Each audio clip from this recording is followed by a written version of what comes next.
அப்போதான் ஃபீல் ஆகுது. பயந்து ஓடாதீங்க. ஏம்பா பயந்துட்டேன்னு ஒத்துக்குப்பா, இல்லைன்னா 2 மணி நேரம் பேசிட்டே கொள்ளுவா. என்னது 2 மணி நேரமா? மாமா பயந்துட்டோம். முருகேசா பயந்த மாதிரி போ சாரா. பயந்து ஓடாதீங்க. எப்பா எப்பா புறக்கணிக்கவே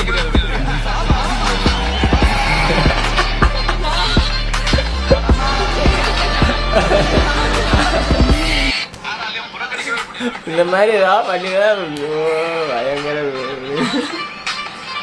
இது இது இது யாரு பண்ணானே தெரியல. இது ஆர்சிபி ஃபேன் பண்ணாலும் சிஎஸ்கே ஃபேன் பண்ணாலும் தெரியும். சிஎஸ்கே ஃபேன் இந்த மாதிரி பண்ணி அவங்கள ட்ரோல் பண்ணுறானுங்களா என்ன தெரியல. நல்ல சரியான ஃப்ரெண்டாக இருக்கு. ஆனால் ஆமாம் இது வந்து சிஎஸ்கே ஃபேன் தான் பண்ணியிருக்கான்னு நினைக்கிறேன். டிராஃபி ஏதோ சந்திப்போமா கைதுன்னு ஏதோ போட்டிருக்காங்க.